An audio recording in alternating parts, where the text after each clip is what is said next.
If you haven't tuned into NBC's dramedy Chuck, it is about a computer nerd turned spy. And the show is back for a third season, and this time around, Chuck is training to be a fully-fledged, tough-as-nails spy. Yeah, it's like a real man, right? It does. Zach, great to see you. And I'm glad that you're drinking the kind of drink that we like here in this country. Starbucks. Yeah. And why do we like it? Because it's always the same. Because no matter where you go, it's the same. Exactly my point. Whereas in Britain, we're more imaginative, creative. Get him.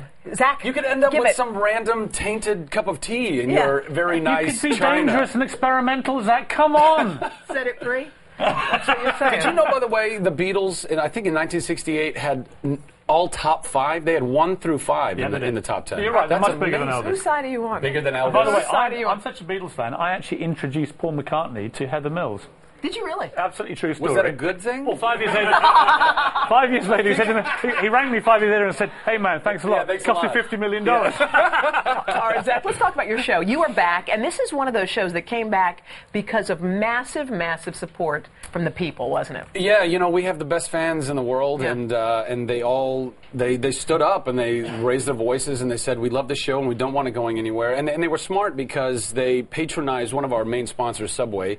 They started this whole grassroots campaign and they said, "Let's all go and buy a footlong on the night of the finale," and it resonated with Subway and with NBC, and so there was discussion, you know. Were you surprised? Because it's hard to turn the tide when people make a decision about a show. It's hard to turn it. It is, and you know, in television, as we all know, it can be a very fickle place to work. But Have you told Jay Leno about this strategy for Subway? I think Jay's going to be okay, according to reports. I don't know, but it was surprising, but not at the same time. I think we're all very proud of what we do. You're going to be like a real man in this series, right? You suddenly come of age, no longer the nerdy guy. Well, he's still a nerd. No matter how good he gets at being a spy, he's always going to be a nerd at heart. And I think that's the heart of the show. It's everybody, it's the everyman, and people can like live and now kick butt vicariously through Chuck. Speaking of kicking butt, you have some martial arts moves that you do. Did you really learn how to do those the right way, or what? I mean, how do I answer that? Well, I'm just looking at this thing behind us. You look like you know what you're doing. That was very posed. Yeah, was that? I think it was on a bunch of apple boxes, and they had to hold my feet. Can you do it all? What can you do? I can, different kicks, different things like that.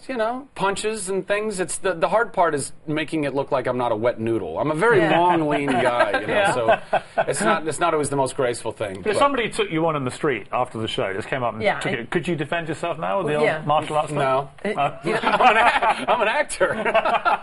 It's all fake. All right, so for people who are interested in this show, what can we expect? What's the new thing that we're going to see? Well, just that. Chuck has these new abilities now, be it martial arts or playing musical instruments or speaking foreign languages like British. And we were here first, mate. Well, we were here for. No, I guess you were here first, but we were had the accent. Right. We were them. True. I mean, let's be honest there. All right, so in the movie world, because Alvin and the Chipmunks, by the way, it keeps doing well. Brilliant. It's a franchise that's trustworthy. It's been around for a long time, and parents know that they can bring their kids there, and it's a safe place to go. Sure. It's not going to get too out of hand. And the Bagdasarians, the family who has been responsible for the Chipmunks since its inception, are great people, and they want to stay true to that and the heart of it and honor that. And so it was very cool to be a part of that. Is that one thing I've got to ask you about Chuck? Don't you get the girl this series?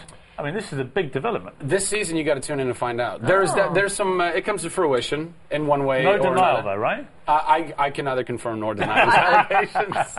Zach, thank you. Good luck with everything. Wait, well, go. One quick thing. Sadly, Faye Dunaway and Jess Cagle, you owe me $100. He bet me I couldn't work that into the interview, and now I have. So there you go. And you can catch the 2-hour season premiere Chuck Without Faye Dunaway on Sunday at 8/7 Central Time, right here